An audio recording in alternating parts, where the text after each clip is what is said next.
میں جمشید کے جانے پہ بہت خوش تھی۔ بہرحال اسامہ کا شکریہ میں نے فون پہ ہی ادا کیا۔ کہنے لگا یہ تو ابھی شروعات ہے، آگے دیکھو اس سرفراز کو میں کیسے سر گنجا کرواتا ہوں۔ میں نے کہا تم بہت اچھے انسان ہو، بہت زیادہ اچھے انسان ہو۔ کہنے لگا بہت شکریہ، ویسے زیادہ خوش ہونے پہ اگر بونس کے طور پہ تم مجھے کچھ پیسے دینا چاہو تو دے سکتی ہو۔ پھر وہی پیسہ، میری مسکراہٹ ایک دم غائب ہو جاتی تھی جب میں اس کے منہ سے پیسوں کا نام سنتی تھی۔ دل تو چاہا کہ کھری کھری سنا دوں، لیکن سنا نہیں سکتی تھی، مجھے مطلب تھا اس سے۔ اسامہ بھی اسٹک کے سہارے چل کے باہر آ گیا۔ کہنے لگا اندر بیٹھا بیٹھا میں بور ہو جاتا ہوں، انکل اگر آپ کو برا نہ لگے تو کیا میں آپ لوگوں کے ساتھ یہاں ڈائننگ پہ کھانا کھا سکتا ہوں؟ کھانا میں ابھی ٹیبل پہ لگا ہی رہی تھی، اس سے پہلے کہ اسے کھانا اندر دینے جاتی وہ باہر آ گیا۔ میرے والد کہنے لگے ہاں ہاں بیٹھو۔ کرسی اسے سرفراز نے کھینچ کے دی، وہ آرام سے آ کے بیٹھ گیا۔ کھانے کے دوران اسامہ میرے والد سے پوچھتا رہا کہ ان کا کام کاروبار کیا ہے۔ وہ کہنے لگے بس ایک فیکٹری ہے جہاں پہ وہ مردانہ جوڑے سٹیچنگ کرواتے ہیں، اچھا کام ہے، بہت بڑے بڑے برانڈز ان سے وہ کپڑے خریدتے ہیں اور اپنے برانڈز کا ٹیگ لگا کے بیچتے ہیں، اور ان کے برانڈز کے ٹیگ کی وجہ سے وہی عام سا جوڑا خاصا مہنگا بکتا ہے۔ وہ کہنے لگا تو انکل آپ اپنا خود کا برانڈ کیوں نہیں بنا لیتے؟ میرے والد کہنے لگے ارے نہیں، پھر تو مخصوص ہو جائے گا، 3-4 برانڈز آ کے لے جاتے ہیں، ہماری روزی روٹی اچھی چل رہی ہے۔ اسامہ کہنے لگا یہ تو سراسر آپ کے ساتھ زیادتی ہے، محنت آپ کی، ٹیگ کوئی بھی اپنا برانڈ لگا لے اور آپ کے کپڑے بیچتا پھرے، اور وہ بھی زیادہ قیمت پہ۔ جتنے میں آپ بیچتے ہیں اس سے کئی گنا زیادہ وہ کما رہے ہیں۔ میرے والد کہنے لگے بس ایسا ہی ہے، کوئی بیٹا ہوتا تو شاید اپنی سی کوشش کر بھی لیتا، اب میں اکیلی بوڑھی جان کیا کیا کروں۔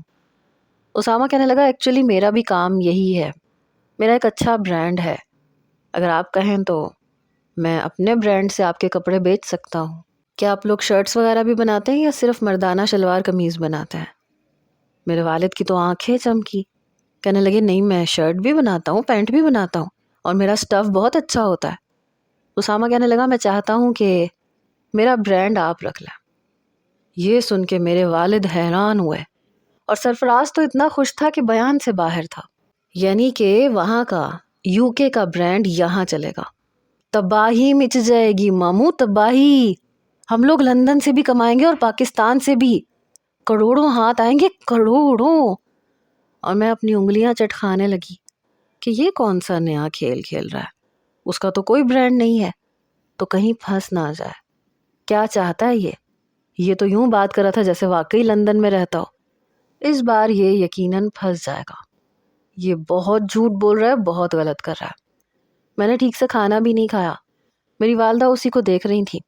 جیسے ہی اسامہ کی نظر میری والدہ پہ پڑی تو کہنے لگا aunty you are so pretty, پتہ ہے اب مجھے نیہا کی والدہ لگتی ہی نہیں ہے، کیا فٹ رکھا ہوا ہے آپ نے اپنے آپ کو۔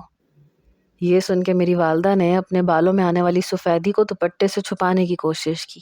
ارے ہاں بیٹا، میں کم عمری میں شادی ہو گئی تھی نا میری، اور یہ تمہارے انکل یہ مجھ سے 7-8 سال بڑے ہیں، بلکہ اب تو مجھے لگتا ہے 7-8 سال کا انہوں نے جھوٹ ہی بولا تھا، کم سے کم بھی 12-13 سال تو بڑے لگتے ہی ہیں۔ بال دیکھو ان کے آدھے سے زیادہ سفید ہو گئے ہیں۔ میری والدہ شاید اپنی عادت سے مجبور تھی، وہ ذرا سا مسکرایا اور میرے والد کے غصے کے مارے ناک کے نتنے تک پھول گئے۔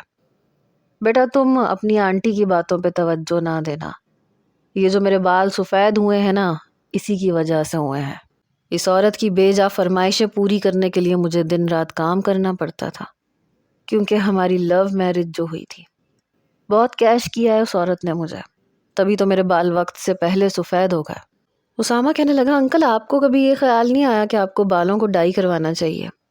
ارے اتنے برانڈز کے بہترین کلر مارکیٹ میں ہیں، وہ آپ لگائیں، کسی ہیرو سے کم نہیں لگیں گے آپ کی شخصیت واقعی پرکشش ہے۔ یہ سن کے میرے باپ کا جیسے سینہ چوڑا ہوا۔ میری والدہ کے ماتھے پہ بل پڑے، جانے بھی دو بڈھی گھوڑی لال لگا، جتنا مرضی رنگ لو اپنے بالوں پہ، رہنا تو وہی ہے۔ میری ماں نے یہ بات آہستگی سے کہی تھی، میں ان کے برابر میں بیٹھی تھی اس لیے سن چکی تھی۔ ویسے یقین جانے آپ دونوں کا کپل بہت زبردست ہے. میں یہ سوچتا ہوں جوانی میں تو آپ لوگ اور بھی زیادہ ہینڈسم لگتے ہوں گے. جب آپ دونوں کہیں جاتے ہوں گے تو مرد اور عورتیں تو آپ لوگوں کو دیکھ کے رشک کرتے ہوں گے. چاند سورج کی جوڑی ہوگی آپ لوگوں کی. یہ سن کے میرے والد نے کہا ارے اور کیا، حسنہ کی خوبصورتی پہ ہی تو میرا دل مر مٹا تھا. بس تم نیہا کو دیکھ لو، ایسی ہی تھی اس کی ماں. ہاں یہ تھوڑی ماڈرن ہے، اس نے بال لیئر میں کٹوا رکھے ہیں، لیکن حسنہ کے تو بال بھی بڑے لمبے تھے.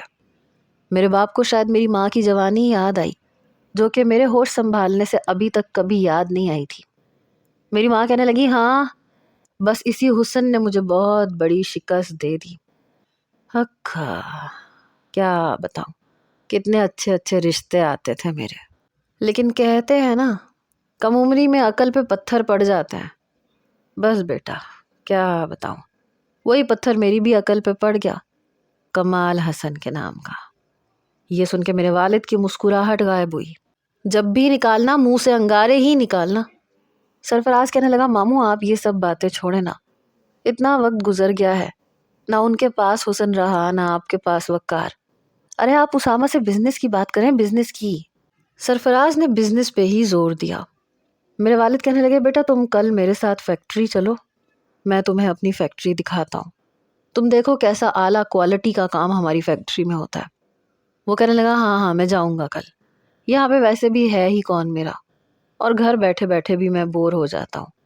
خواتین میں بھلا میں کیا کروں گا، میرا کیا کام. میرے والد کہنے لگے یہی تو، تم میرے ساتھ کل فیکٹری چلو. سرفراز کہنے لگا ہاں اسامہ تم فیکٹری جا کے دیکھو اور ہم مل کے کام کرتے ہیں، کروڑوں تم بھی کماؤ گے، کروڑوں ہم بھی کمائیں گے. اسامہ کہنے لگا میرے پاس کتنے کروڑ ہیں گنتی یاد نہیں ہے مجھے پیسوں کا لالچ نہیں ہے، مجھے بس انکل اچھے لگتے ہیں، اس لیے میں چاہتا ہوں کہ ان کا بھلا ہو جائے. یہ سن کے میرا جی چاہا اس جھوٹ پہ اسے آئینہ دکھا دوں. مجھ سے تو ایک ایک چیز کے پیسے وصول کر رہا تھا، اور وہ بھی الگ الگ، اور یہاں شیخیاں بگاڑنے میں سب کو پیچھے چھوڑ گیا تھا. 1 کروڑ، پتہ نہیں اس نے کبھی شکل بھی دیکھی ہے 1 کروڑ کی کہ نہیں، اور بات یوں کر رہا جیسے بڑا کروڑ پتی کا بیٹا ہو. بہرحال رات کا کھانا کچھ نارمل سے انداز میں کھایا گیا، ورنہ تو امی کی اور بابا کی وہ بحث چلتی تھی کہ ختم ہونے کا نام نہیں لیتی تھی. بہرحال کھانا کھانے کے بعد اسامہ اپنے کمرے میں چلا گیا، اور لاؤنج میں بیٹھا سرفراز میرے بابا سے اسامہ کی تعریفیں کر رہا تھا. کہنے لگا ماموں ہم تو دونوں کروڑوں میں کھیلیں گے، کروڑوں میں. ارے آپ کو پتا ہے کتنی بڑی آفر اس نے بڑے آرام سے کروا دی. دیکھیں اس کے ساتھ اپنا رویہ بالکل ٹھیک رکھیے گا، اسے ہاتھ سے جانے نہ دینا. اور یہ سونے کا مرغا ہاتھ آیا ہے، وہ شاید پیسوں کا لالچی تھا. میرے والد کہنے لگے ہاں ٹھیک ہے، اسے بھی کل اندازہ ہو جائے گا کہ ہم کتنا اچھا کام کر رہے ہیں. یوں ہی تو اس نے بھی آفر نہیں کی، 4 پیسے تو اسے بھی بچ رہے ہوں گے. میرے والد نے یہ بات کہی اور سرفراز کو تو شاید خوشی کے مارے آج نیند ہی نہیں آئے گی. میں نے چائے بنا کے اپنے ماں باپ کو اور سرفراز کو دی، اور ایک چھوٹی سی ٹرے میں 1 کپ رکھ کے سرفراز سے کہا کہ جاؤ اسامہ کو دے آؤ. وہ چائے اسے دینے چلا گیا. اگلے روز وہ میرے والد کی فیکٹری گیا تھا. اس نے مجھے سرفراز کے لیے کچھ خاص کرنے کے لیے نہیں کہا تھا، جیسے کہ جمشید کے لیے کہا تھا کہ میں اسامہ کے ساتھ کوئی ڈرامہ کروں یا کچھ بھی کروں. میرے لیے یہ بات کچھ عجیب سی تھی. وہ چاہتا تو جمشید جیسے ہی کوئی ڈرامہ رچا کے اسامہ کو بھی فارغ کر دیتا. وہ فیکٹری کیوں گیا تھا؟ پورا دن میرا دل ڈرتا رہا کہ کہیں اس کا جھوٹ نہ پکڑا جائے اور کہیں لینے کے دینے نہ پڑ جائے. رات کو جب آیا تو میرے والد بھی مسکرا رہے تھے، اسامہ بھی بڑا خوش تھا، اور سرفراز تو یوں تھا جیسے ہواؤں میں اڑا ہو. اب یہ ہوتا تھا کہ رات کے کھانے پہ وہ میری والدہ کی تعریف کرتا تھا. اس کا اثر یہ ہوا کہ میری والدہ نے اپنے بال بہت پیارے کلر کے ڈائی کیے اور فٹنگ والا سوٹ پہن کے یوں تیار ہوئی جیسے کہیں جانا ہو. میں نے کہا یہ آپ اتنی تیار کیوں ہوئی ہیں؟ کہنے لگی بس آج موڈ ہو رہا تھا. تمہارے باپ نے تو لڑ لڑ کے میرا دل ہی مار دیا ہے. آج بال ڈائی کیے تو دل چاہا کہ اچھے سے کپڑے پہنو. مجھ سے بڑی بڑی عمر کی عورتیں یوں چھمک چھلو بنی پھرتی ہیں جیسے پتہ نہیں کیا ہو. یہ جو سامنے والی شگفتہ ہے نا، ارے 2 پوتے 3 نواسے ہیں اس کے، اور ایسے فٹ فاٹ ہو کے گھومتی ہے جیسے کل کی چھوکری ہو. اور میری ابھی عمر ہی کیا ہے، تمہارے باپ سے پورے 8 سال چھوٹی ہوں میں. میری ماں کو پتہ نہیں اس بات کا بڑا غرور تھا. کہ وہ میرے باپ سے 8 سال چھوٹی ہیں، اس لیے مجھے اور میرے باپ کو یہ بات بار بار وہ باور کرواتی رہتی تھی کہ وہ ان سے کتنی چھوٹی ہے۔ ہلکا پھلکا سا میک اپ کر کے میری والدہ ڈائننگ ٹیبل پہ یوں بیٹھی جیسے مہمان آئے ہوں۔ میرے والد جب منہ ہاتھ دھو کے باہر آئے تو میری والدہ کو دیکھ کے وہیں ٹھٹک گئے، آنکھیں جھپکنا بھول گئے۔ ان کے لمبے سلکی بال آج کھلے ہوئے تھے۔ میں کھانا ٹیبل پہ لگا چکی تھی، تبھی اسامہ بھی اپنے کمرے سے باہر آیا۔ میری والدہ کو دیکھ کے اس کے چہرے پہ ایک مسکراہٹ پھیلی، کہنے لگا واہ آنٹی، آج تو آپ ہوش اڑانے کے موڈ میں لگ رہی ہیں۔ پتہ نہیں کیوں میرے والد کے ماتھے پہ بل پڑے۔ اسامہ میرے والد کے ساتھ ہی بیٹھا، پھر ان کے کندھے پہ یوں کوہنی مار کے کہنے لگا، انکل آپ کی اینیورسری تو نہیں ہے آج؟ آنٹی آپ کے لیے کتنا تیار ہوئی ہیں۔ یہ سننا تھا کہ میرے والد کہنے لگے، وہ کہتے ہیں نا، نہ تو من تیل ہوگا نہ رادھا ناچے گی۔ میری بیگم کی بھی کچھ ایسی ہی مثال ہے میاں۔ میری والدہ تو میرے باپ کی مثال سن کے تلملا کے رہ گئی تھی۔ میرے والد نے چاول پلیٹ میں ڈالتے ہوئے کہا، تم کھانا کھاؤ اسامہ، میری بیوی کی تعریفیں زیادہ نہ ہی کرو تو بہتر ہے، یہ سر پہ بہت جلدی چڑھ جاتی ہے۔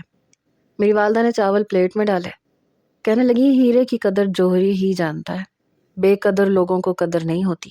اسامہ کہنے لگا، چلے چھوڑیں ان باتوں کو، کھانا کھائیں۔ میرے والد کہنے لگے، بیٹا آئے تو تم لندن سے ہو لیکن اردو بڑی صاف بولتے ہو۔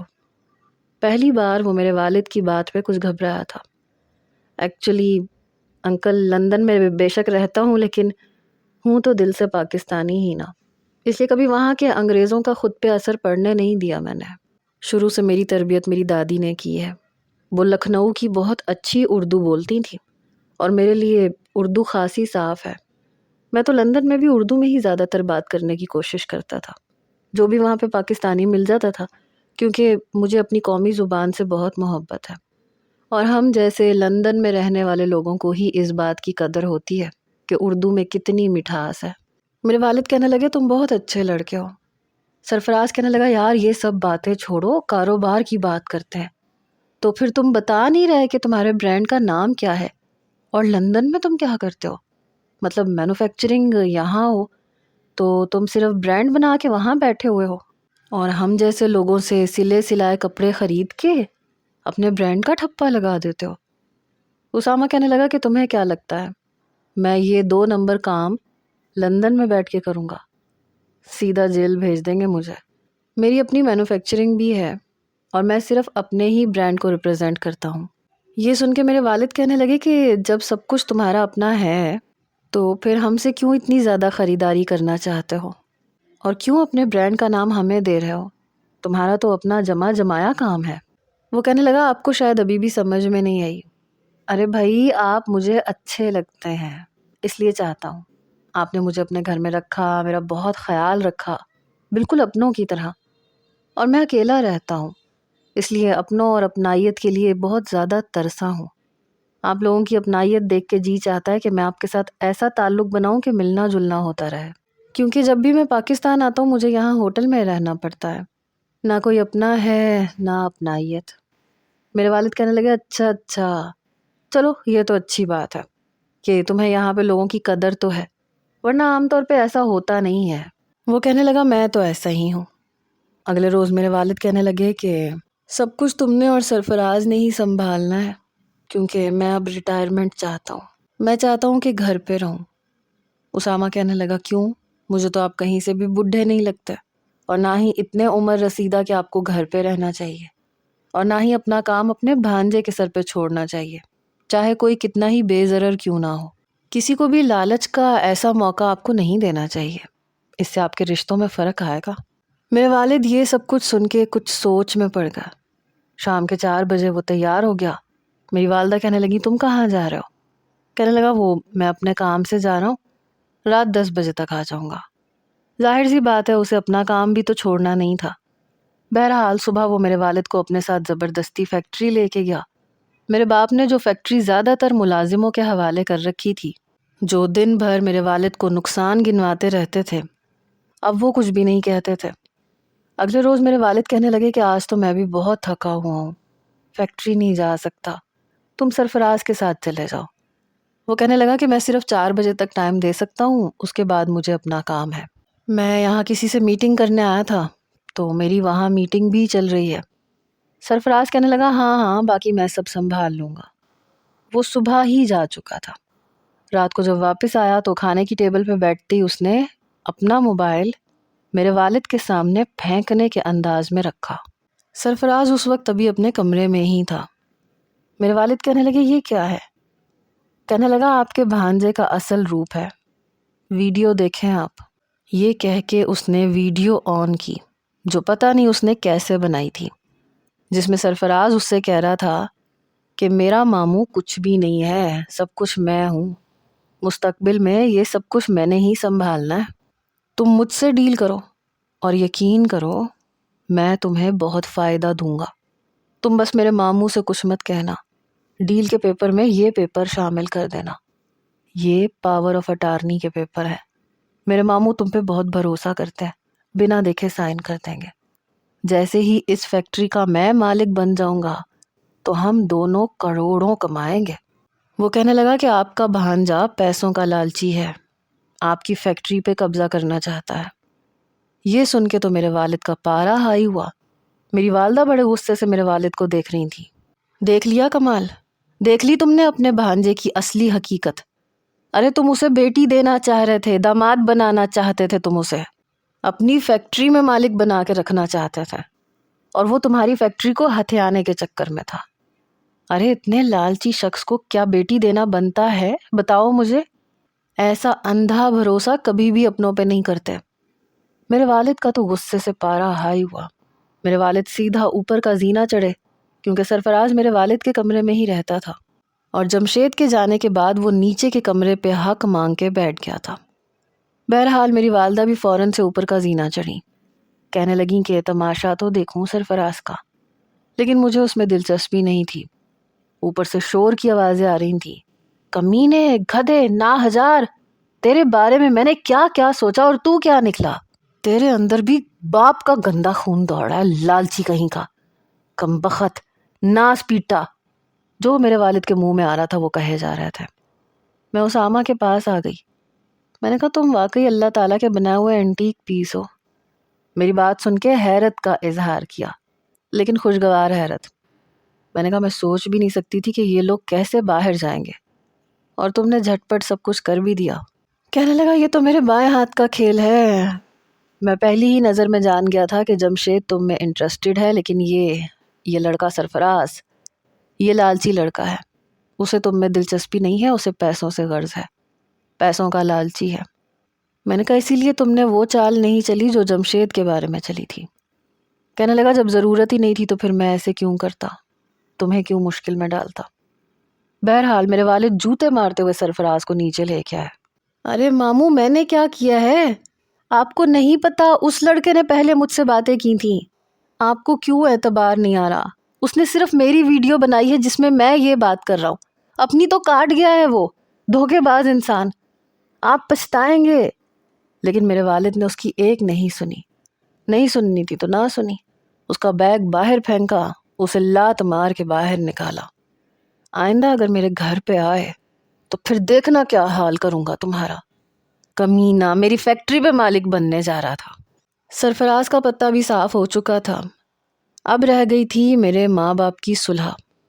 میرے والد بار بار اسامہ کے ممنون ہو رہے تھے کہ بیٹا تم نے میری آنکھیں کھول کے رکھ دی، ورنہ یہ تو مجھے لوٹ کھاتا۔ وہ کہنے لگا میرا مشورہ ہے انکل کہ آپ اپنی فیکٹری پہ خود توجہ دیں، میں نے تو بس ایک جھوٹ بولا تھا کہ میرا اپنا برانڈ ہے، ایسا کچھ بھی نہیں ہے، میں لندن میں اچھی جاب کرتا ہوں، میں نہیں چاہتا تھا کہ آپ کے ساتھ کوئی دھوکے بازی ہو جائے، کیونکہ آپ میرے محسن ہیں، میں آپ کے گھر پہ رہ رہا ہوں، آپ کا کھا رہا ہوں، تو آپ کے ساتھ نمک حرامی تھوڑی نہ کروں گا، اس لیے میں نے آپ کے بھانجے کا اصل روپ دکھانے کے لیے آپ کے اسے تھوڑا سا جھوٹ بول دیا تھا۔ یقیناً آپ کو برا نہیں لگا ہوگا۔ میرے والد کہنے لگے نہیں نہیں مجھے برا نہیں لگا، بلکہ میں تو تمہارا شکر گزار ہوں، تم نے صحیح وقت پہ میری آنکھیں کھول دی۔ بہرحال 2 لوگوں کا پتہ وہ صاف کر چکا تھا، اب مسئلہ تھا میرے ماں باپ میں صلح کروانے کا، لیکن جو طریقہ اس نے میرے والدین کی صلح کروانے کا اپنایا وہ خاصا رسکی قسم کا تھا، اس میں وہ پھنس سکتا تھا لیکن ابھی تک پھنسا نہیں تھا۔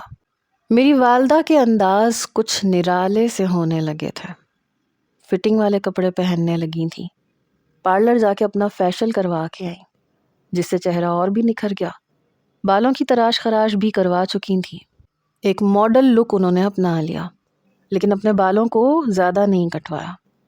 آج کل میرے والد میری والدہ کو بڑے غور سے دیکھ رہے تھے، ان کے بدلے بدلے اندازوں کو بھی دیکھ رہے تھے۔ رات کو 10 بجے میں نے کھانا لگایا تو میری والدہ کہنے لگیں کہ مجھے بھوک نہیں ہے۔ میں نے کہا امی کیا ہوا؟ کہنے لگی بس بھوک نہیں ہے، تم کھاؤ۔ میرے والد کہنے لگے بیٹا اب تم بیٹھ کے کھاؤ، نہیں ہے بھوک تو نہ صحیح۔ میں نے کہا امی آپ نے دوپہر میں بھی ٹھیک سے کھانا نہیں کھایا۔ کہنے لگی ہاں نہیں کھایا، تم اپنا کام کرو۔ ساتھ میں نیل پالش رکھ کے مجھ سے پوچھ رہی تھیں کہ میرے سوٹ کے ساتھ کون سا کلر زیادہ اچھا لگے گا۔ میں نے کہا یہ میرون لگا لیں، یہ زیادہ پیارا لگے گا۔ میری والدہ ناخن پالش لگانے لگ گئی۔ میرے والد کی نظریں بار بار میری والدہ پہ ہی اٹھ رہی تھیں، جو واقعی آج میری ماں نہیں لگ رہی تھی، میری بڑی بہن لگ رہی تھی۔ جیسے اسامہ 10 بجے واپس آیا تو میری والدہ کو دیکھ کے مسکرایا، تو پھر آنٹی آپ تیار ہیں چلیں؟ کہنے لگی ہاں ہاں تمہارا انتظار کر رہی تھی میں، اور پلیز مجھے آنٹی نہیں کہا کرو، اتنی بھی بڑی نہیں لگتی میں۔ وہ ہنسنے لگا، آپ نے تو میرے دل کی بات کہہ دی، قسم سے کیسے بتاؤں کہ کس دل سے آپ کو آنٹی کہہ رہا تھا، ورنہ آپ کا نام بھی بہت پیارا ہے، حسنہ۔ آپ کی خوبصورتی پہ یہی نام آتا تھا، آپ کے ماں باپ نے واقعی بڑا سوچ کے نام رکھا ہے آپ کا۔ اور میری ماں کسی ٹین ایج لڑکیوں کی طرح سے شرمائی۔ میرے والد کا نوالا شاید حلق میں پھنسا، جلدی سے پانی پی کے اسے نگلا۔ میری والدہ ہیل پہن کے اسامہ کے ساتھ یہ جا وہ جا۔ میں ویسے تو ہر چیز سے واقف تھی، لیکن پھر بھی میں منہ کھول کے دیکھ رہی تھی، تو پھر میرے والد کی کیا حالت ہو سکتی ہے میرے خیال سے آپ اچھے طریقے سے جان سکتے ہیں۔ میرے والد کہنے لگے دیکھ رہی ہو اپنی ماں کو، چھٹانک بھر کے چھوکرے کے ساتھ کیسے ٹک ٹک کرتی ہوئی گئی ہے یہ۔ میں نے کہا تو اس میں آپ کا بھی قصور ہے؟ کہنے لگے میرا کیا قصور ہے؟ میں نے کہا آپ نے اپنا حلیہ دیکھا ہے؟ اپنے بال ڈائی کروائیں، اپنا پیٹ اندر کریں، تھوڑا فٹ فاٹ رہیں، آپ نے تو اپنے آپ کو بالکل چھوڑ دیا ہے۔ اور ویسے بھی آپ کو کون سا امی سے محبت ہے؟ آپ نے بھی تو یہی سوچ رکھا ہوگا نا بابا کہ جب طلاق ہو جائے گی تو آپ کسی اور سے شادی کر لیں گے، اور امی بھی تو کہہ رہی تھی کہ وہ بھی کسی اور سے شادی کر لیں گی، تو ظاہر سی بات ہے کہ آپ نے کون سا اکٹھا رہنا ہے۔ آپ کے لیے تو صرف میں ہی ایک کانٹا ہوں جو جلد از جلد راستے سے ہٹ جائے گی، اور نہ بھی ہٹی تو آپ لوگوں کو تو فرق نہیں پڑتا۔ میری بات سن کے میرے والد کہنے لگے ایسی کوئی بات نہیں ہے۔ اس بار کافی پریشان لگ رہا تھا، ایک بے چینی تھی جو میں نے اپنے والد کے چہرے پہ دیکھی۔ میں نے کہا آپ نے کھانا کیوں چھوڑ دیا بابا؟ کھانا تو کھائے۔ نہیں بھوک نہیں ہے، یہ کہہ کے اپنے کمرے میں چلے گئے۔ میں نے جلدی سے کھانا ختم کیا، سب کچھ سنبھالا، اور موبائل میں اسامہ کو میسج کرنے لگی۔ میں نے کہا کہاں کہاں تک پہنچا معاملہ؟ کہنے لگا میں تو تمہاری والدہ کو کھانا کھلا رہا ہوں، کافی مہنگے ہوٹل میں لے کے آیا ہوں، کینڈل لائٹ ڈنر کروانا ہے، اور بل کی رسید تمہیں بھیج دوں گا، اپنی ڈائری میں لکھ لینا۔ لالچی کمینہ، میں نے زیر لب بڑبڑایا اور فون بند کر دیا۔ کیسا انسان تھا، ہر چیز کا حساب کتاب رکھتا تھا۔ میں نے بھی جل بھن کے میسج کیا، میری ماں کے ساتھ زیادہ رومانٹک ہونے کی کوشش مت کرنا۔ تو اس نے ایک ہنسنے والا ایموجی مجھے بھیجا، اور اس کے بعد میری ماں کے ساتھ لی گئی سیلفی بھیجی۔ میری والدہ مسکرا رہی تھی، اور وہ ان کے بے حد قریب تو نہیں تھا لیکن خاصا قریب تھا۔ میں نے کہا دیکھو فاصلہ رکھا کرو، تمہاری ماں کے برابر ہے۔ کہنے لگا ویسے تم سے کہیں زیادہ خوبصورت تو تمہاری والدہ ہے یار۔ میں نے کہا کیا مطلب ہے اس بات کا؟ میں چیٹ پہ اس سے باتیں کر رہی تھی۔ کہنے لگا بال بڑے پیارے ہیں، پتہ ہے لمبے بال ہمیشہ مرد کی کمزوری ہوتے ہیں۔ میں نے کہا میری والدہ 2 سال کے بعد 50 کی ہو جائیں گی۔ کہنے لگا واقعی؟ آج تک میں نے کبھی اتنی فٹ خوبصورت 50 سال کی عورت نہیں دیکھی۔ میں نے غصے والا ایموجی بھیجا۔ کہنے لگا مذاق کر رہا ہوں، میں اپنے کام سے کام رکھتا ہوں، میرا کام ہے یہ دوسروں کو ملوانا۔ تم اب بس 3 گنا پیسوں کی تیاری کرو، کیونکہ ایگریمنٹ تم نے اپنی مرضی سے تیار کروایا تھا۔ میں تو ایگریمنٹ کو بھولے بیٹھی تھی، اور جس رفتار سے وہ چل رہا تھا مجھے لگ رہا تھا کہ 2-3 دن میں وہ اپنا کام کر بیٹھے گا۔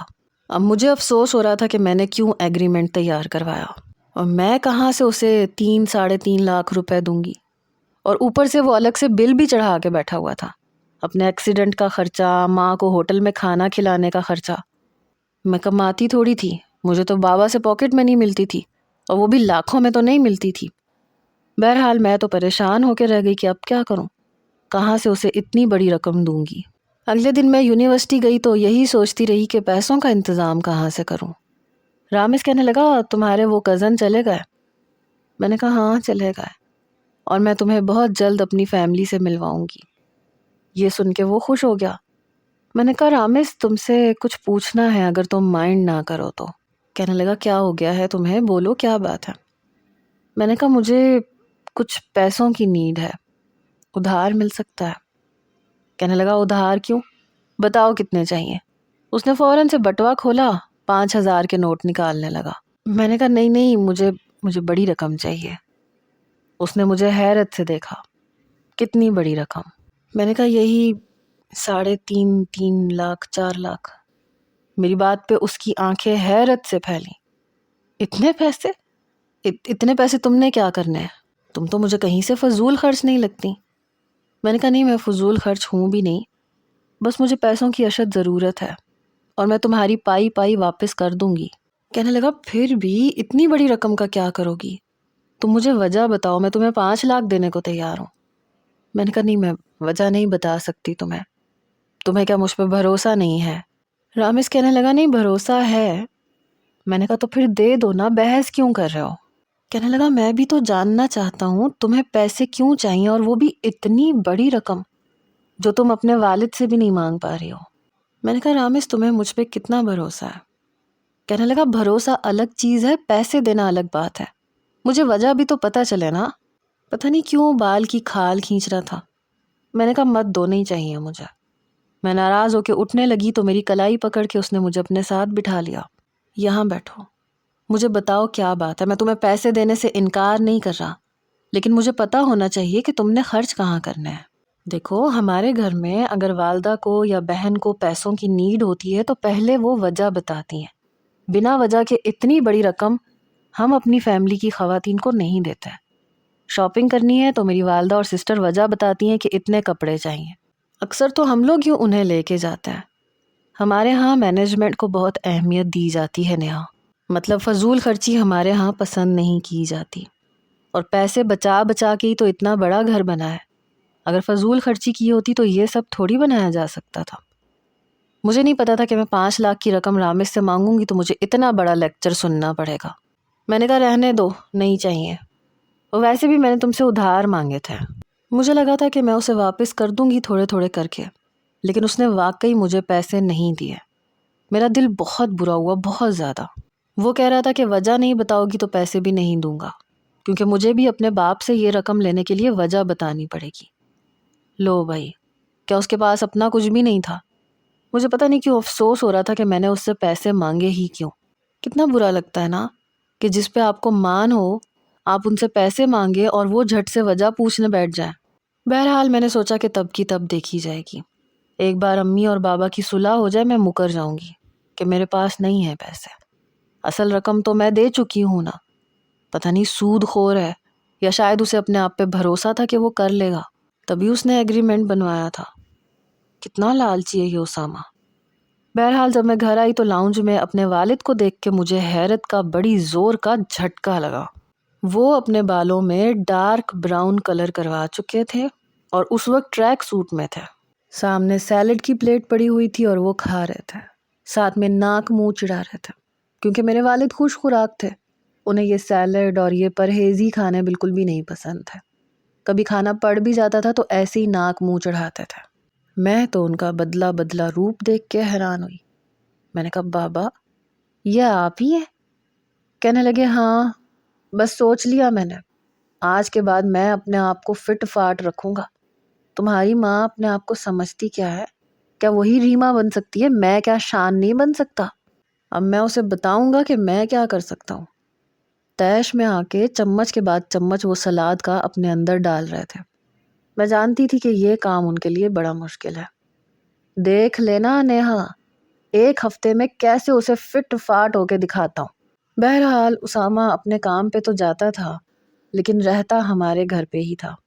کھانا کھاتا تو میری ماں کی تعریفیں کرتا، جو میرے باپ سے تو بالکل بھی برداشت نہیں ہوتی تھی۔ ایک ہفتہ لگا تھا، میرے والد نے کافی حد تک مجھے اپنا پیٹ کم کر کے دکھا دیا تھا۔ جم جوائن کر رکھا تھا، ایکسرسائز کرتے تھے، ویسے وہ بہت زیادہ موٹے تھے بھی نہیں۔ میں تو حیران رہ گئی جس دن انہوں نے پینٹ کوٹ پہنا۔ میری والدہ بھی ان کی تیاری دیکھ کے کچھ حیران ہوئی۔ اسامہ بھی حیرت سے دیکھ رہا تھا۔ وہ بھی میرے باپ کم اور بڑے بھائی زیادہ لگ رہے تھے۔ کہنے لگے نیہا تم کھانا نہیں کھاؤ گی؟ میں نے کہا کیوں بابا؟ کہنے لگے اس لیے کیونکہ ہم دونوں کہیں پہ انوائٹڈ ہیں، چلو میرے ساتھ، بلکہ تمہارا حلیہ تو غیر مناسب ہے، جاؤ بیٹے اچھے کپڑے پہن کے آؤ۔ میں نے کہا پھر بھی بابا جانا کہاں ہے؟ کہنے لگے میں اپنے لیے لڑکی دیکھنے جا رہا ہوں، مجھے شادی بھی تو کرنی ہے نا۔ یہ سن کے میری ماں کا نوالا ہاتھ میں ہی رہ گیا۔ پھٹی پھٹی آنکھوں سے وہ میرے والد کو دیکھ رہی تھی۔ پہلی بار میں نے اپنی ماں کے چہرے پہ اپنے باپ کے لیے کچھ اور ہی دیکھا۔ آنکھوں میں ایک دم نمی اتری اور میرے والد میری ماں کی آنکھوں کی طرف ہی دیکھ رہے تھے۔ پھر مجھ سے کہنے لگے جاؤ نا یار، اب تمہیں پتہ ہے کہ جسے میں اپنی بیوی بنانے کے لیے دیکھنے جا رہا ہوں کنواری لڑکی ہے وہ۔ میرے باپ نے کنواری لڑکی پہ زور دیا، اور اتنی خوبصورت ہے کہ لوگوں کی خوش فہمیاں دور ہو جائیں گی۔ اس وقت میرے تو 14 طبق روشن ہو گئے تھے۔ مجھے تو لگا تھا کہ وہ میری والدہ کی طرف متوجہ ہوں گے، لیکن انہوں نے تو اپنے لیے کوئی اور ہی ڈھونڈ لی تھی۔ میں نے بڑے غصے سے اسامہ کی طرف دیکھا، وہ خود بھی حیران تھا۔ شاید میرے باپ کے اس رد عمل کی اسے امید نہیں تھی۔ پہلی بار میں نے دیکھا کہ میری والدہ نے کھانا وہیں چھوڑا اور اپنے کمرے میں چلی گئیں۔ نیہا جاؤ تیار ہو، ہمیں جانا ہے کہیں۔ اسامہ یک ٹک میرے والد کو دیکھ رہا تھا۔ میں تیار ہو کے باہر آ گئی لیکن میرا دل بڑی زور زور سے دھڑک رہا تھا۔ مجھے لگ رہا تھا کہ سب کچھ بیکار ہو جائے گا۔ میرے دل میں ایک مایوسی سی اتری اور پھر